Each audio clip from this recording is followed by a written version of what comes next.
নেত্রী হিসেবে বেগম খালেদা জিয়া যেমন ছিলেন আপোষহীন, তেমনই প্রধানমন্ত্রী হিসেবে ছিলেন দূরদর্শী ও বিচক্ষণ। তার শাসনামলে দেশের অর্থনীতিতে এসেছে নানা পরিবর্তন। তার নেয়া বিভিন্ন সিদ্ধান্ত দেশের আর্থসামাজিক উন্নয়নে দীর্ঘমেয়াদী অবদান রেখেছে। ১৯৯১ সালে বেগম জিয়া দেশের প্রথম নারী প্রধানমন্ত্রী হিসেবে দায়িত্ব নেয়ার পর দেশের অর্থনীতিকে এগিয়ে নিতে নানামুখী সংস্কার কাজে হাত দেন। আর্থিক খাতে সংস্কার, শিল্প উন্নয়নে বিনিয়োগ বৃদ্ধি, রপ্তানি বাড়াতে নীতি সহায়তা, জনশক্তি রপ্তানিতে নতুন বাজার খোঁজার মধ্য দিয়ে দেশকে মুক্ত বাজার অর্থনীতির দিকে রূপান্তরের উদ্যোগ নেন। এসবের প্রভাবে ১৯৯১ থেকে ১৯৯৬ সাল পর্যন্ত মোট দেশজ উৎপাদন বা জিডিপির প্রবৃদ্ধি বেড়ে হয় গড়ে প্রায় ৫%। সংস্কার ধারাবাহিকতা অব্যাহত রাখায় ২০০১ থেকে ২০০৬ সময়ে তার তৃতীয় মেয়াদেও জিডিপি প্রবৃদ্ধি বাড়ে। এ সময় ২০০৬-৭ অর্থবছরে জিডিপি ৭% মাইলফলক অর্জন করে, যদিও তার সরকার বিদায় নিয়েছিল ২০০৬ সালের অক্টোবরে। ১৯৯১ সালে দেশে প্রথমবারের মতো মূল্য সংযোজন কর বা ভ্যাট প্রবর্তন করার যুগান্তকারী উদ্যোগ নিয়েছিল খালেদা জিয়ার সরকার। এতে সরকারের রাজস্ব আদায় বাড়তে থাকে, ফলে বাজেটের আকার বাড়ানোর পাশাপাশি বিভিন্ন উন্নয়নমূলক খাতে সরকারের বিনিয়োগও বৃদ্ধি পায়। প্রথমবার দায়িত্ব নেয়ার পর ১৯৯১ সালে জাতীয় বাজেট ছিল ১৪,০০০ কোটির কাছাকাছি। ৫ বছরের ব্যবধানে তা ২৪,৭০৭ কোটি টাকায় পৌঁছায়।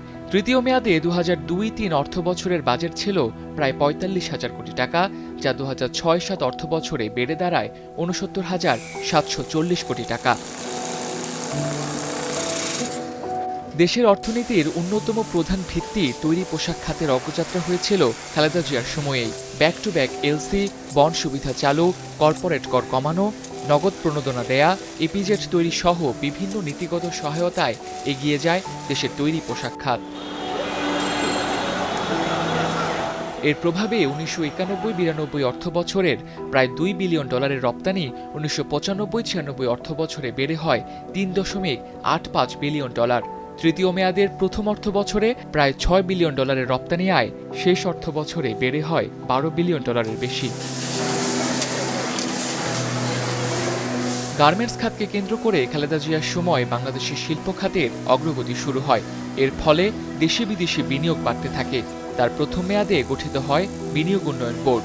তবে এই মেয়াদের বিদেশি বিনিয়োগের তথ্য পাওয়া না গেলেও তৃতীয় মেয়াদের ৫ অর্থ বছরে মোট বিদেশি বিনিয়োগ এসেছিল $২.৬ বিলিয়ন বেশি। এর মধ্যে ২০০৫-৬ অর্থ বছর এসেছিল সর্বোচ্চ $৮০৩ মিলিয়ন। বিনিয়োগ বাড়ায় তরুণ বেকারদের জন্য নতুন নতুন কর্মসংস্থানের সুযোগ তৈরি হয়। অন্যদিকে দেশের বাইরে জনশক্তি রপ্তানির গতি খালেদা জিয়ার প্রথম মেয়াদেই বৃদ্ধি পায়। মালয়েশিয়ার মতো নতুন বাজার উন্মুক্ত হয় ওই সময়েই। এর ফলে খালেদা জিয়ার প্রথম মেয়াদের ৫ অর্থ বছরে জনশক্তি রপ্তানি হয় প্রায় ১০ লাখ। আর এই সময়েই ১৯৯৩-৯৪ অর্থ বছরে রেমিটেন্স আয় প্রথমবারের মতো $১ বিলিয়ন মাইলফলক স্পর্শ করে। তার তৃতীয় মেয়াদের ৫ বছর জনশক্তি রপ্তানি হয়েছিল ১৬ লাখের বেশি, আর রেমিটেন্স আয় $৬ বিলিয়নের রেকর্ড ছুঁই ছুঁই করছিল।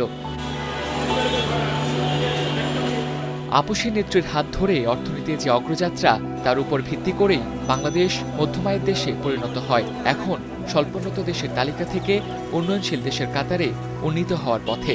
তবে বিগত ১৫ বছরের সরকার দেশকে ঋণ নির্ভর, কর্মসংস্থানবিহীন প্রবৃদ্ধির যে মধ্য আয়ের অর্থনীতির ফাঁদে ফেলে গেছে, সেই পরিস্থিতি থেকে উত্তরণে গণতান্ত্রিক যাত্রা টেকসই করার কথা বলছেন অর্থনীতিবিদরা।